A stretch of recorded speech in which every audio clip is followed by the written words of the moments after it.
Thank you for calling Mostly True Alien Stories hotline. Please leave your message at the beep. Hello, is this Mostly True Alien Stories? I just got back from the Walmart. In the corner of my basement, there's a 2-foot tall alien. It ate my dog, and it bit my wife. You sent someone over. UFO sightings. Many Americans have wondered about the dangers of unknown objects. Science in Mexico pulling back the curtain. We need to save ourselves.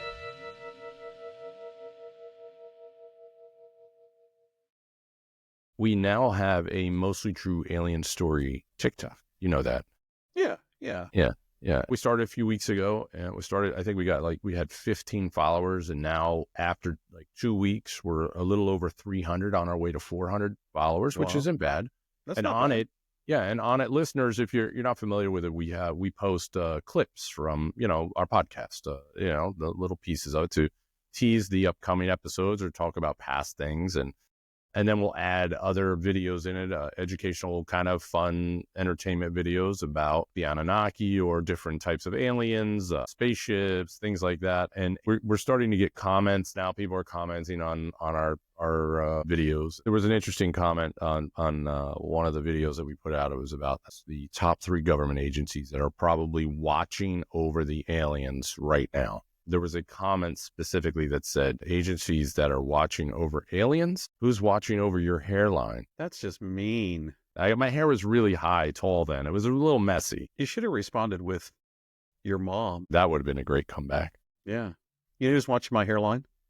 Your mom. You know what? I don't want to, and I hate to say it this way, alienate our followers. Okay. So I just took it. And I asked him, then I immediately went to my wife and said, do you think my hairline is distracting? Like, I don't find it distracting. I find your beautiful eyes distracting. You know what? You're too kind to me. Yeah. That's because your wife told me to. You're the guy leaving the comments, aren't you? Yes. I knew it. I can't say that stuff online while we're talking. So I attack you the coward way. I write to you. Yeah. Anonymously. Anonymous comments. Yeah, so listeners, we want to welcome everyone back to Mostly True Alien Stories. If you're new to our podcast, welcome. If you are a regular follower, we love the support. And check out our TikTok. Go follow that if you're on TikTok. We've seen cool now that we have a TikTok. Dude, when I start throwing up my dance videos, yeah, man, it's going to be like with some cool alien techno music. Today on Mostly True Alien Stories, as we always do, we dig into history's wildest alien encounters, and we, Andrew and I ask how much of this is mostly true. I'm Neil Girandola, and of course, my co-host is Andrew Triana. Hi, Neil. Andrew, we're heading into Kentucky on today's story. Dude, I love Kentucky.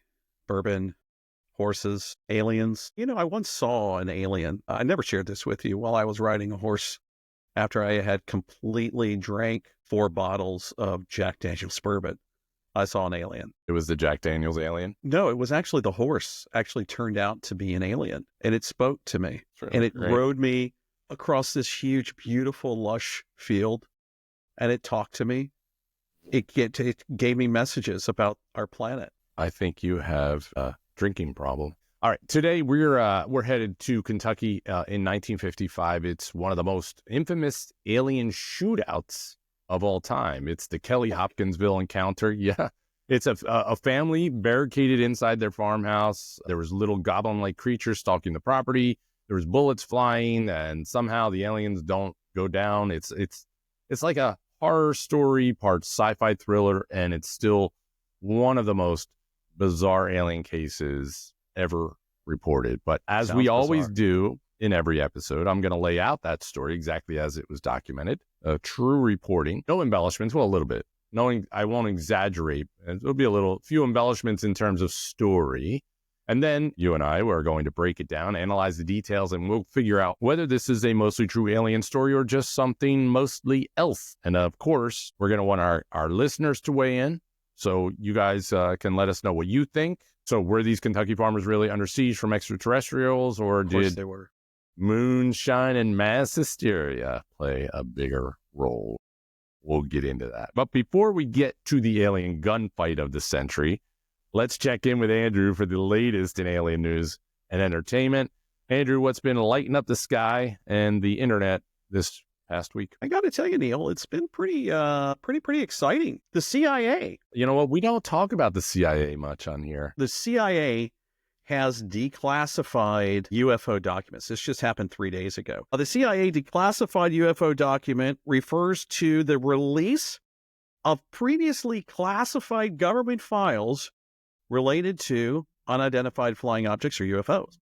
Is this different? Is this different than the disclosure volumes 1 and 2? Is this Yes. Is this something different? Yeah, this is different because the disclosure volumes, I'm not sure how much of the stuff in there was redacted. Right. Okay.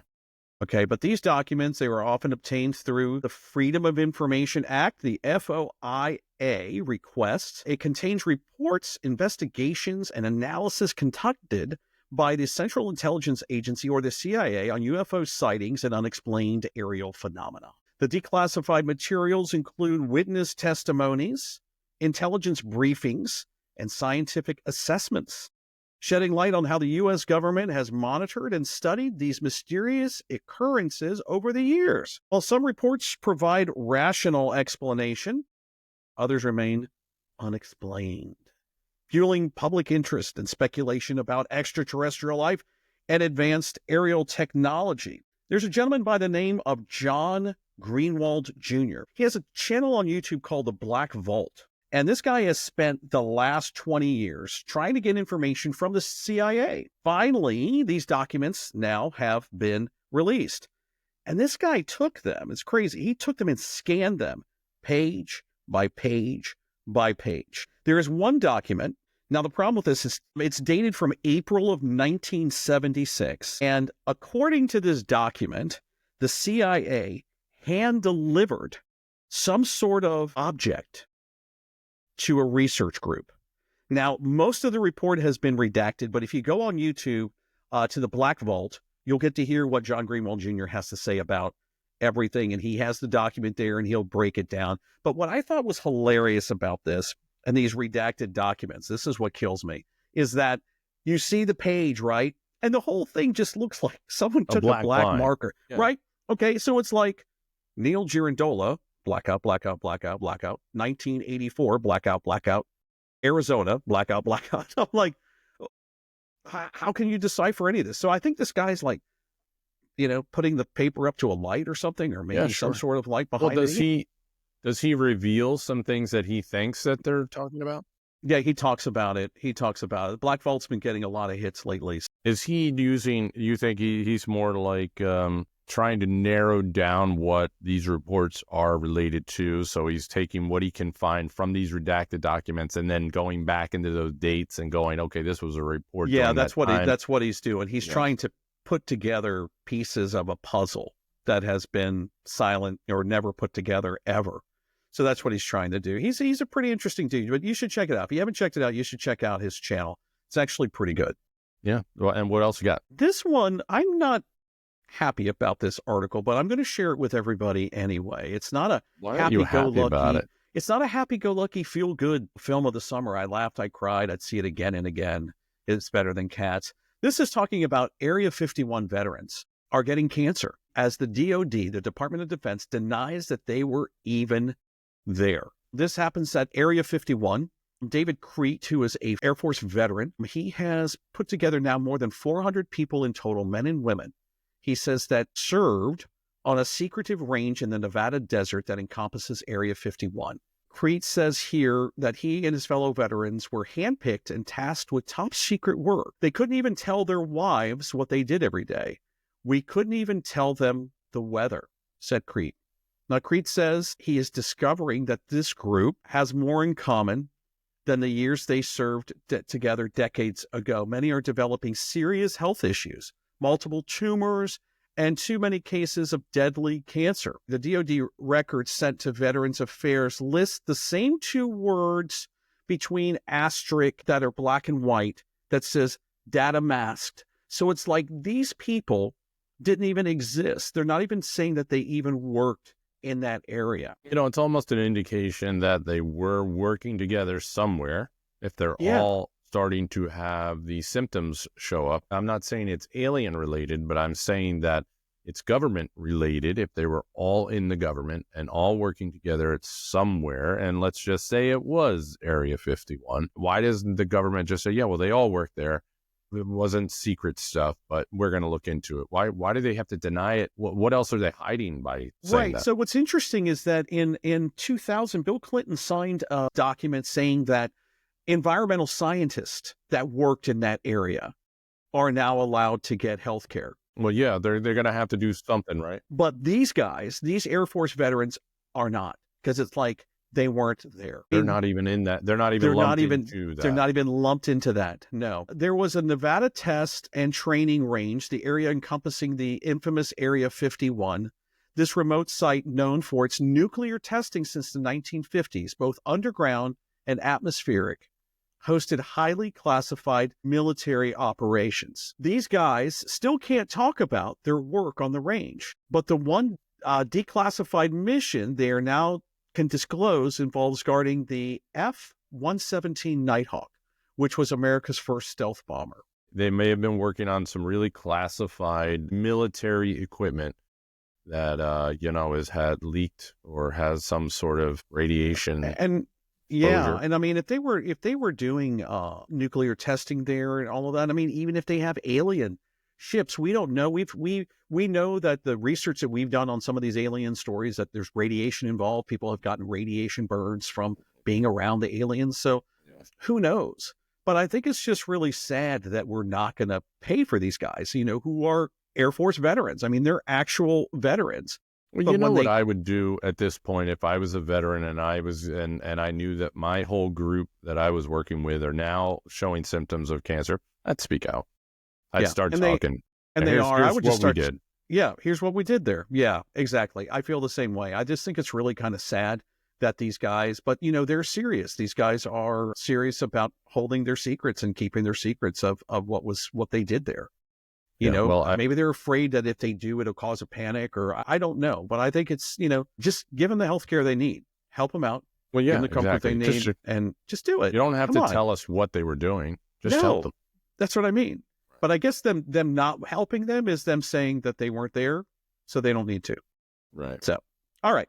On a lighter note, what else? I got a movie recommendation for you. All right, let's do it. One of my favorite films of all time, Galaxy Quest. That is a great movie. And you know why I'm doing this is because I have talked to about 10 people this past week that have never seen this film. That was made in 1999. It was released on Christmas Day, and it's kind of I'm not even going to say it is a parody off of Star Trek. It stars Sigourney Weaver, the late, great Sir Alan Rickman, Tim Allen, who we know from, Home Improvement, and who's also the voice of Buzz Lightyear. Tony Shalhoub, can't get better than that as far as acting-wise. The writing in that movie was so well done. Broke down the fourth wall. They made them actors in a series that come and they get taken by aliens, and they think that they're still... Yeah, they think that they're on like a TV set or something. Like Yeah. So these guys, they're at Comic-Cons, they're signing things when this group of aliens comes and takes them on their ship. And the way the aliens talk is just, it's fantastic. It's fantastic.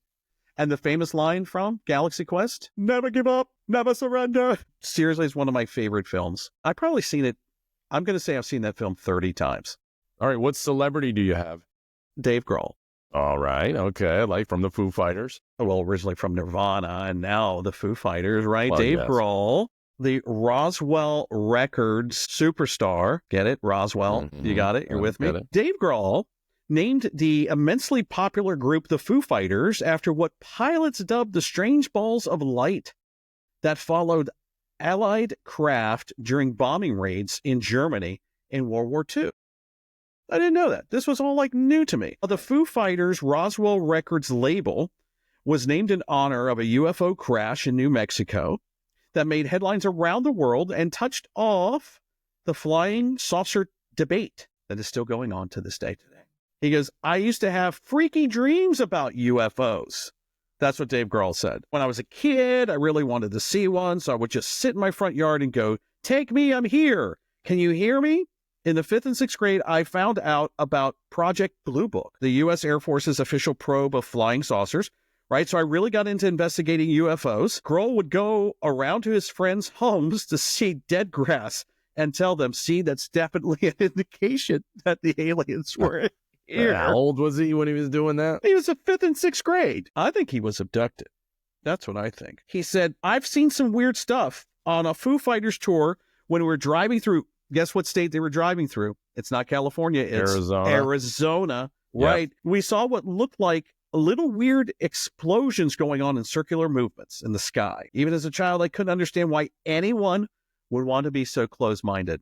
Well, Dave, you're listening to someone who's close-minded. So, yeah, I'm right there with you, but I'm not with you. But there's a difference between being closed-minded and just hoping for to see something, this alien thing to happen. Right. You know, I think that actually makes you start to see things when you want to see them. Right. Now, here's something. If Dave had come to my house and we both were in 5th and 6th grade together, and he tried to tell me that the dead grass in my yard was from an alien, I would have beat his ass. You probably could have taken him in 5th grade. I could take him now. I'm a chain belt in Kung Fu, dude. That's big, tall. Chain belt. You're a chain belt. Have you ever heard of chain belt in Kung Fu? You're going to use your chain belt? No, I wear it. Everybody thinks black belt, that's the top. Not in Kung Fu, chain belt. I saw someone in a Kung Fu match, because they wear the gi when they fight. Yeah. They wear and all this in the belt. And it was 2 girls, and they were in a match. They were down on the ground now. They're grappling. And she literally took her arm out of her sleeve and took the sleeve and wrapped it around the girl's neck and pulled on it. And they said that was legal. And the girl tapped out. Because you can use anything on your body. Come on. That means they really could have. They could have just taken their belt off and just choked him with it. Choked him out. I mean, it's a brilliant move if you really think about it. Yeah, if it's a street fight and people are making fun of you, they're like, hey, gee boy, what are you wearing? This was a sanctioned match. That is so not cool. That's cheating? Do I think it's cheating? No, it is cheating. Come on. That's like, oh, look, I happen to have a gun in my gi. It fell out. Still part of my uniform. I'm just going to use it. I'm just telling you this because I think if you do get into a fight with Dave Grohl, you should wear your gi and take your arm out of your sleeve and choke him out. Put him on the mat. We'll do it on the mat so it's like an official fight. Yeah. And then I'll use my gi and choke him out. And you just choke him out. He won't even expect it. What if he's listening, though? Now he knows. Great. Thanks. Now I'm going to lose that fight to Dave Grohl because of you. Good God, man. You're just revealing everything. You're just revealing everything. Maybe you guys shouldn't fight. No, we're not going to fight now. Dave, if you're listening, I'm not going to fight you now. I would have fought you in 5th grade, though, and I would have beat your ass if you would have come to my house and told me there were aliens on my yard. Why do so many musicians and artists have these UFO experiences? I would love to know that. Now, here's a little bit. There's a little bit of history about Dave Grohl. You know, he's from Canada, right? He actually had a walk-on role in the X-Files. Yeah? Yeah. I didn't watch the X-Files. You know what I did watch? Sanford and Son? Fringe. That's Fringe. Yeah, watch Fringe. How long did that last? Like 2 seasons? 3 seasons? Oh, I think 5. 2008 to 2013. Dude, I had a kid. How did you watch that? My kid's to bed. You gave him Kentucky bourbon. Little shots of Kentucky bourbon. So moving on to Grohl. What else? That's all I got for you today. I heard that his house is haunted. Like it's got like paranormal. Yeah, his wife, they do Ouija boards, and the Ouija board moved and he asked if this has haunted and it said yes. Spelled out YES. No, then he asked the Ouija board another thing. Should I have got my ass beat in 5th and 6th grade? And it said, yes. It just went to the word yes. Didn't even spell it out. It said yes. And when he took his hands away, it started spinning around the word yes. It said, will I fight Andrew? Yes. One day. Yes. That's a challenge, girl.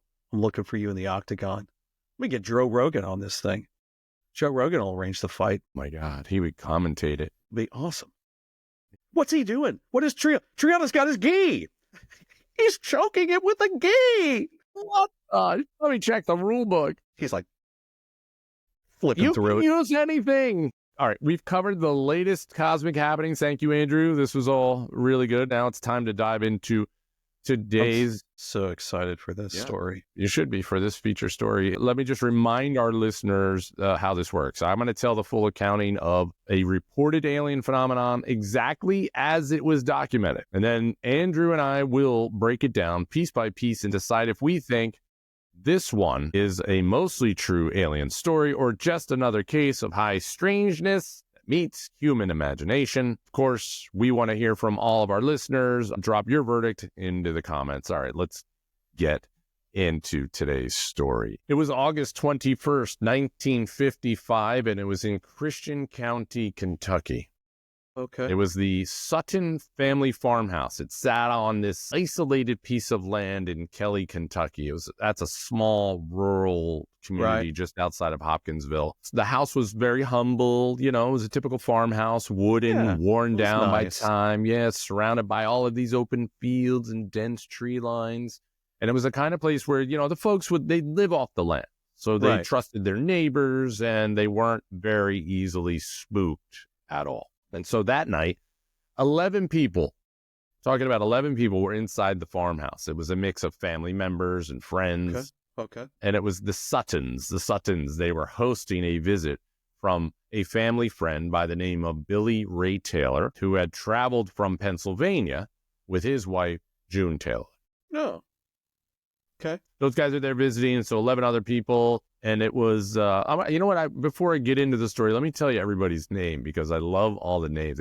Everybody's name was in this report. So there was Elmer Lucky Sutton. Elmer. Yeah. There's Vera Sutton. Vera. That's Lucky's wife. That's Lucky's wife. You have J.C. Sutton, who's Lucky's brother. Okay. You have Aileen Sutton, who is J.C.'s wife. Then you have the Langfords. They're there. Lonnie Langford, which is Aileen and J.C.'s son. You have Charlton Langford, who's Aileen and J.C.'s son. You have Mary Langford, who is Aileen and J.C.'s daughter. You have Opal Langford, who's also their daughter. And you have John Charlie Taylor, Lucky's brother-in-law. It's Vera's brother. And then, of course, Billy Ray Taylor, who we mentioned, and June Taylor, who is Billy Ray's wife. All right. So these are all the people that are inside the house. So that's the 11 people. Now, there was nothing special about that night until Billy Ray, he walks outside. He has to go to the well. They have to go to a well to get the water, to get some water. So they have no running water inside? No running. It doesn't seem like it. Yeah. So otherwise, why would you go to the well? I mean, sometimes the well water's pretty fresh. Maybe. But then no running water. 1955. Figure out how to get the water into your house so you wouldn't have to go out? I don't know. I mean, I think the stage sounds like a really nice place. Well, that's what I mean. It sounds like the stage has been set as really in the rural. Yeah, I bet that they had a nice dirt floor in their house. I don't know if it would be dirt floor because they invited 11 people over. I mean, that could get pretty. That's not fun. I'm not going over to. They'd be like, hey, y'all, come on in. We ain't got no running water. You need water, you go out to the well. Yeah. I mean, come on. I'm not. 11 people? Shit, I'm not going to the Suttons today. My feet come home dirty. They don't even have water inside. I gotta go out to the well. What the hell? All right. As Billy Ray steps outside to head to the well, he sees this streak thing, something streak right across the sky. It's like a meteor. Well, it was the way he explained it. He said it was a bright, glowing object trailing a rainbow of colors. So if it were a meteor, it's pretty close. That's pretty though. And he says it clearly wasn't a shooting star, and it wasn't a plane. It moved deliberately and intelligently until it dropped straight down into the trees near the property. Wow. Yeah. Did he hear, they used to be my lucky charms, rainbows. Well, Billy Ray, they describe Billy Ray as this excitable type. He gets very excited. He runs inside and he tells everyone what he's just seen, but all 11 people in there just didn't believe him. They laughed it off, and they're all saying probably a meteor, as you said, Andrew. That was they were mistaken. They didn't realize that. Less than an hour later, the dogs, they all begin barking and howling. They're snarling. They're like, somebody's on the Something's property. out there, right? It's a bear. Right. So now it just didn't seem normal to them, what they were hearing. So it was just the dogs sounded like they were actually in terror, pure terror. So Billy Ray and Elmer Lucky Sutton, those two, they're going to go, okay, they're the head of the family. That's, we're the heads of the family. We got to go out there, boy, and we got to see what's out there. Give me that shotgun. He straps up his overalls. Because he had them off. Yeah, because he's sitting on the dirt floor. He's like, it's cooler without it. It's cooler for me to sit on this dirt floor without them overalls. So the Billy Ray and Elmer, I guess they called him Lucky all the time because whenever his name's written, they say Elmer, Lucky, Sutton in quotes. So they must have called him Lucky all the time. Was he like, oh, look out, the aliens are coming for us? Oh. So of course they grab their guns and they step outside to see what had the dogs. Were all they riled. shotguns? What kind of guns were they? Shotguns? I'm assuming they're shotguns. Yeah, they got to be shotguns. Boy, they ain't gonna be no rifle. Yeah, they probably had a whole bunch of shit. I saw that James Bond movie. I got a gun just like James Bond. No James Bond yet in 1955. As they walk out, all of a sudden they see two creatures. They're standing at the edge of the tree line and they're staring directly at them. They were small. They were maybe 3 feet tall, but they, of course, unlike anything either of the men had ever seen. Right. I never seen nothing like this before. Well, you wouldn't believe listen, it. Listen, they're out they're living in, backwoods Right. country. They're in rural, right. They're in rural They Kentucky. know. If they don't Right. see something they've ever seen, they know that whatever's standing in those woods is something they've never seen. So there they are. They're small, 3 feet tall. They're staring at them. Their bodies, they describe them as silvery, almost metallic. Pretty. Their heads were oversized and round with large glowing eyes, and their arms were these long, almost dragging the ground, ending in clawed hands. This is what they're looking at. They sound nice. And then they described how these guys moved. The two subjects, they were floating and barely touching the ground. They're standing there. And so, of course, Billy Ray, he does what anyone in Kentucky in 1955 would do. He says, come on in. We ain't got a wood floor. We got a dirt floor, but come on in. I'm going to run to the window and get you some water. No, he shoots them. Of course, he shoots them. Yeah. So you're half right. You had a 50-50 chance here. It was either in Kentucky, they would invite you in, come on in, and have some meals with us. 11 of us now. What's another 2 more people, right? They're little, so they wouldn't eat much. Yeah, that's right. Well, Billy Ray's just like, fuck this. Shoot. Boom. And he shoots. So he fires his gun, and the bullet hits the creature dead on, what he says. And it made a sound like it was metal pinging off of steel. Like it shot the roof. Yeah, and it didn't kill it. It didn't kill whatever they're looking at. It didn't kill it. It didn't even slow it down. It just flipped backwards like it had been knocked by... Yeah, it flipped. That's what they said. He says it flips backwards like it had been knocked by an invisible force, and then it floats back up to its feet. So it's like one of those carnival things. You shoot that, bing, back up. Bing, yeah, shoot it again. So Billy Ray and Elmer, Lucky Sutton, that's when they realize this isn't normal and we are not alone. These are definitely something that they should be afraid of. So Billy Ray and Lucky, they run like 2 little schoolgirls back inside the house. They lock the door. So all 11 people are now in the house. All of a sudden, they look out and they see more creatures begin emerging from the darkness. So they're at the window. The creatures are at the window of the house, Andrew, and their clawed hands are reaching up and they're tapping on the glass. They're just tapping and they're peering inside. They're just looking inside. Right. So they're not threatening. They haven't threatened at all. They were only threatened by their appearance, I guess. And that's what freaking Billy Ray and Elmer freak out, start shooting the shit out of these guys. And they run in the house. And then all of a sudden there's more creatures coming to the house. And all they're doing is tapping on the window and looking in. Hi, can I check out that dirt floor? We want to put one of those in our spaceship. But then they start climbing on the roof. And they're making noises as if they were crawling over the house trying to find a way in. This is what they just broke the glass. I mean, I guess first of all, how did they afford glass for their windows? They didn't even have running water. You're mean. That was mean. I'm just mean. Okay. Sometimes they have to budget, right? We need windows to keep us warm. Y'all, we either going to get windows or a floor. Paul, I want windows. All right. Emily said she wants windows. Junebug, what do you say? I want windows too. The cold breeze coming in. I'd rather sleep on a dirt floor. It's either running water or windows. Windows. Windows for sure, Paul. Windows. Okay. That means Elmer's got to go out and get the water from the well every day. Well, that's okay. I'd rather have a window. It's pretty to look out a window. But what if them aliens come? They'll just tap on it. They won't break them. And you know what? She was right.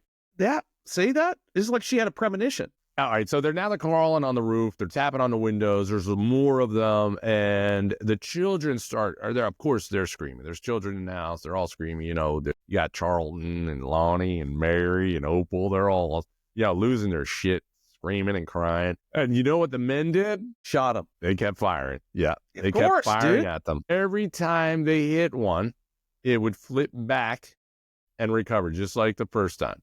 And the bullets did nothing. I love how they said it would just keep flipping back. So then why would you not stop shooting it and maybe be like, get out of there? Or say hi. Or say, hey, sorry about shooting you. Did it feel good? Did it tickle? Yeah. All right. So anyway, you're right. And we'll get to the whole shooting thing after we dissect this a little more. But the creatures, they weren't killing anybody, right? So they're not. The only threat they're making is they're looking in the house and climbing on the roof. Okay. And tapping. They still weren't trying to break in. They were just watching. They're toying with them. They were studying them. And then this apparently went on for hours of this. I mean, imagine that, though. This would be a little horrifying and scary. But I think if it's happening for hours and you realize that they're not breaking through the window or trying to break in the door, I think you're okay. Maybe there's something else going on. Anyway, in the dead of the night, the family, the terror level has reached its peak, and they're just like, we got to get out of here. So they make a run for it. And Did they take everybody? Everybody. They all 11 jumped. people. Yep, they running jumped. Out. Yep, it was like the Beverly Hillbillies in a truck, couch, chairs. They jumped in their cars and they sped to the Hopkinsville Police Department, which was nearly 30 minutes away. And they arrived there. They were hysterical. They're terrified. And the officers thought at first they thought this was a joke until they saw the family's faces and they realized this wasn't a prank and they weren't drunk, apparently. And these people were genuinely afraid for their lives. So the police, along with state troopers, military officers, and the nearby Fort Campbell. Dang. Okay. The military officers from nearby Fort Campbell, they followed them back to the house. But by the time they got there, of course, the creatures were gone. So the aftermath was that the police found bullet holes everywhere because Billy Ray and Elmer were just shooting at everything. They're just shooting, I guess, through the house. They're shooting through the house walls. Did they shoot through the windows? They had to have, right? I'm thinking there were spent shell casings all over the floor of the house. So they're shooting in the house. The family was still shaking. They're crying. They're refusing to stay in the house alone. And there was no evidence of the creatures. So there was no blood, no footprints, nothing. I guess the creatures, as they went away, they grab a branch with leaves on it. And they just covered their tracks and swept the ground. Yeah. You missed over there. Yeah. The official explanation, well, I don't know if it was official, but some said it was owls. Others said that the family made it up. But there were no drugs involved. The police looked into it. There were no alcohol. There was no history of this family lying. And most importantly, they never tried to profit from their story. So they turned down the money, the interviews, book deals. They wanted nothing to do with the spotlight. And so they weren't looking for attention from any of this. Where it stands today, it's just still a baffling alien case in history. I do know that the town they reaped some rewards from this. They still do to this day, because every year in Kelly, Kentucky, they hold the Kelly Little Green Men Days Festival, and they celebrate the story of this Kelly-Hopkinsville attack to keep the legend alive. Even Project Blue Book, which you just mentioned earlier. They came. Government's official UFO investigation, they could never explain what happened either, but they did come and take a look at it. Okay, and there you have it. That's the story of the Kelly-Hopkinsville encounter. That's the family under siege that did nothing, and creatures that just would not leave. They weren't trying to get in, it seemed like. Is it a mostly true alien story or not? All right. Well, I'm going to tell you right now. Oh, you're going to do it all in that Southern accent? No, I'm not going to do. I'm only going to do the Southern accent when it's needed. I'll do the Southern accent when it's needed. Okay, so first of all, Billy Ray is a big character of a person. He likes to embellish things and make things bigger than what they are. But the first thing that was funny was that when you talked about what was the first thing they did is they shot them. Yeah. Well, it was described by one of the people there that the little alien person, and it was from Elmer, from Lucky, said that the alien, as it approached them the first time, put its hands up. And then the first thing Billy Ray did was shoot it. Shoot it. Yeah. It put its long clawed hands up. And it said that after he shot it, it looked like it did a backward somersault, landed, got up and looked at them, and then started to like float towards them again. They shot it again, did the back somersault, and then it ran into the woods. And then another one came. Now, what's interesting is in that area, several locals at that time said that they saw meteors falling all over the place that night. They were identifying them as meteors, the Right. reports from other people. Right. So also they had no radio in that house. They had no television. They had an outhouse. So you're saying that their imagination was running away with them? Possibly.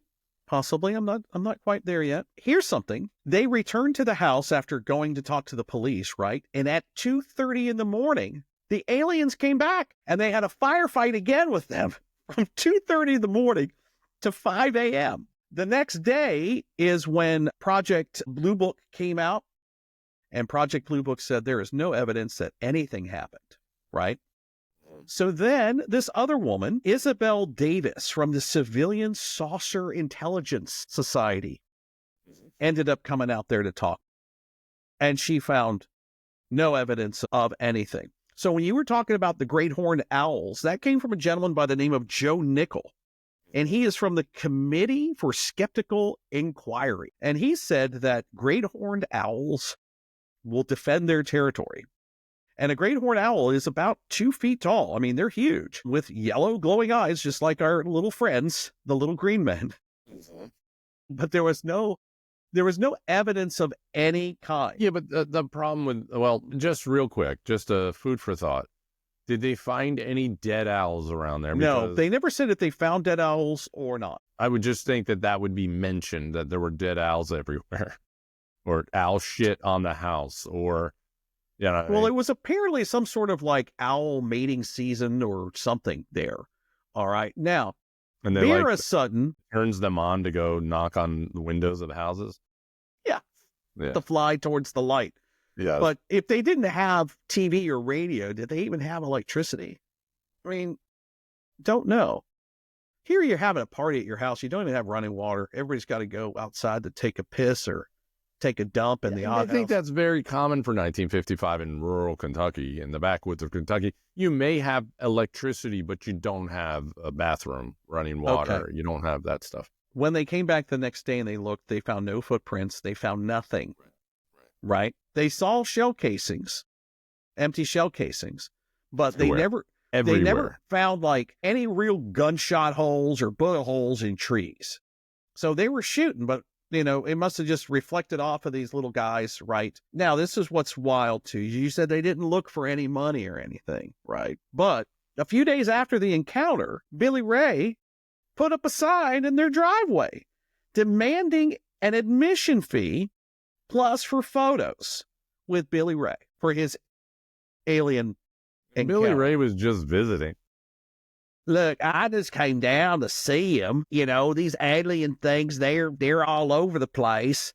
Now, here's an interesting thing. The sheriff in the town, the sheriff at the station's name was Greenwell. And the reason why he kind of believed them was because he said that he had an alien encounter in 1952 where he saw lights in the sky moving around. So he was the sheriff? Yeah, the sheriff. Yeah. That's why he was like, yeah, come on, let's go to your house. Let's go look. Right. But when he got there, there was like, looks like y'all just shot up a bunch of stuff. There ain't nothing here dead. There ain't nothing. Ain't no footprints. No nothing. What are y'all going to do? And then Billy Ray's like, well, I got to tell you what, boy, those things were all over the place. I'd shoot it. They would flip over. It was crazy how they flipped. They were flippers. They should have been in the Olympics. They would have been great for the U.S. men's gymnastics team. God knows those guys can't do a flip. Can't tell you whether they flip only if you shoot them Or or if if they'll you just, yeah. if you're like, hi, alien, put. Because we didn't wait around. We didn't wait couldn't- around to see. We couldn't just wait. shot them. We just shot them. The first thing that I thought of was, get your gun, Lucky. We're going to go shooting. Now, Vera Sutton, who was Elmer Lucky Sutton's wife, she said there was no drinking allowed in the house. Right. Allowed in the house. Oh, so that they kept going to the well. Possibly the well is code for moonshine distillery. Now, the 11 people that were there, only 10 of them said they saw something. One didn't. Who was the one?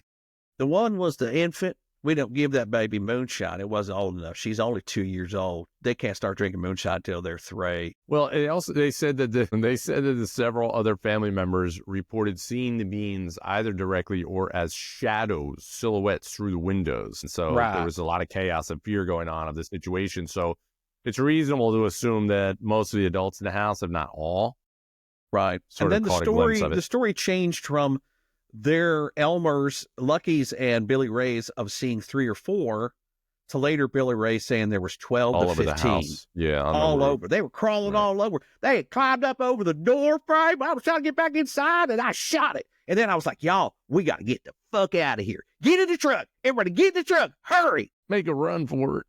We're going to make a run for it. Them aliens ain't going to grab me with their claw hands, and they're going to do stuff. I shot that thing 13 times and didn't do nothing. They do say by the time the last beans were seen, it was close to dawn. 5 a.m.? So it was like a 7-8 hour ordeal. It went from August 21st to August 22nd. I'm going to weigh in now. Are you ready? Yeah, go ahead. What do you think? Is this a mostly true alien story or not? Well, I got to tell you, I'm going to say no. I'm going to say these sons of bitches are drunk off moonshine and just started seeing freaking owls flying around outside. They started shooting them, making up all this stuff about aliens. No. Billy Ray, his story just kept changing. 3, 4 aliens, 12, 15 of them all over the place. They were scared for their lives. Well, if you went outside and you scared some owls, and those owls are in mating season, or they're trying to protect their nests, or they're doing whatever, dude, those things are going to fly at you and try to kill you. There's the fear. Okay, so Andrew, you say it's not a mostly true alien story. No, I think it's a fantastical story, though. I love it. But I'm going to go with no, it's not. I'm sorry. I can't. Okay. Well, thank you. Now it's my turn to weigh in on whether this is a mostly true alien story or not. And remember, listeners, we want you to weigh in as well. So make sure you add your thoughts in the comments. Here we are, 1955. There's no TV, no radio. They probably had electricity. I believe Billy Ray came from, he was visiting Pennsylvania. He came from Pennsylvania. Drove his truck all the way from Pennsylvania. Which is a little more, I would say, maybe at the time in 1955, a little more social. It wasn't so backcountry. Right. So he's coming in. He's young. I think he was like 22, 23, something along those lines. He must have wrote a letter to them because they didn't have a phone. I didn't look into seeing how often this group got together, but I imagine, what's his name, Billy Ray, when he comes from Pennsylvania and he's young, they're definitely with no radio, no television, nothing to do. Yes, I agree with you that they're going outside to get something to drink or, whatever it may be.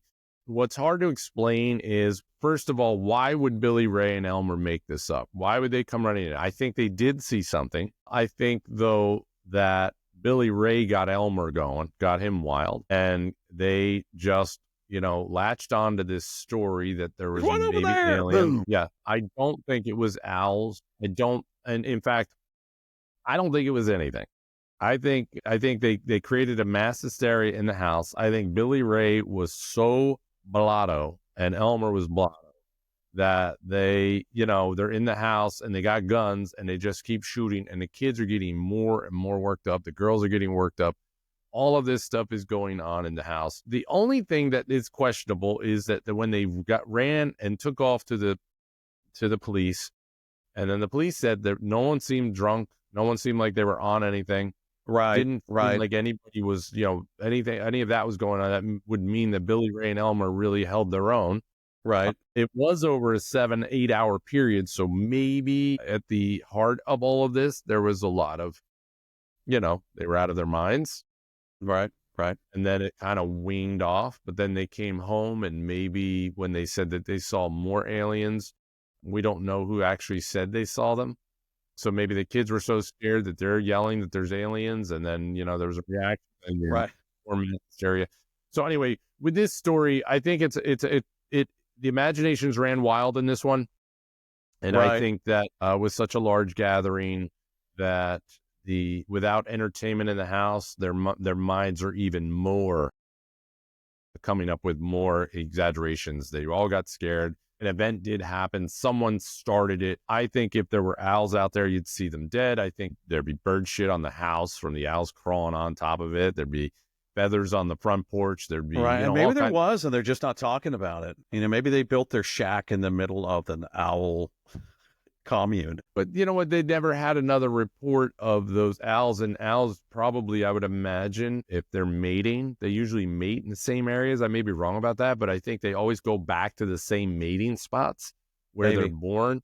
Those kinds of things is something to look into. I know frogs do that. There was one time my buddy and I, my best friend who I grew up with, he lived out in sort of this rural area on a farm, and it was in New Jersey, so it wasn't Kentucky, but there were hawks that would circle his house. We had a BB gun, and it's probably the wrong thing to do, but you're out in a farm, these kids, you know, no entertainment. We didn't have TV or phones back then either. We would take a BB gun and they'd shoot a BB gun at them, and we did that one time. And you know why we only did it one time? That hawk came down to kill you. All three of them circled down and came after us, chased us. And what they do is they don't attack you. They throw up on you. They just try to vomit on you while they're flying over top. And they've chased us into the house, and they threw up all over the top of the roof of the house. And it stunk so bad. It was horrible. It was a nightmare. If it were owls and they were being attacked, I don't know what their answer is. Do they come after you? Maybe. But this is a long way for me to say that these guys made this up. This is not a mostly true alien story. No. And it's probably my first one, I think, of all of our episodes that I don't believe that this happened. But, you know, good for Kelly-Hopkinsville to take it on and make it an event. I do think that the kids and the family thought shit was going down out there for sure. But I think it was Billy Ray and Elmer that really just, you know, it turned into something bigger than they thought it was going to be. Right. You know, they were probably trying to have fun and scare the kids. Yeah, agreed. I think Billy Ray came across to me as this big city slicker from Pennsylvania, and he came into town. Seriously, I think he was a party guy. I'm not telling you, them Amish love my moonshine. But you know what I mean, compared to Kentucky, to the backwoods of Kentucky, him coming in, I bet, and he's young, he's 20-something years old. I think that he's just a wild card. He came in, he got everybody drunk, he got himself drunk, he caused this whole incident. And then Elmer got caught up in it. They just went with it. I say it's not a mostly true alien story. Andrew, you say it's not a mostly true alien story. It's not even at all. This is a first. The two of us agree on this episode. We'd like our listeners to weigh in as well. Or if you have a different viewpoint, please let us know. And that's it for this episode of Mostly True Alien Stories. You make sure you follow us, subscribe, check out our TikTok channel as well. You can listen to us on all your favorite streaming channels now. But most importantly, subscribe and tune in next week as we dig into another case of an unexplained alien phenomenon. Until then, keep watching the skies and maybe don't open fire on anything that glows in the dark. And especially they put their hands up. You know, come on. All right, that's it for this week. I will see you guys next time on Mostly True Alien Stories. UFO sightings. Many Americans have wondered about factors of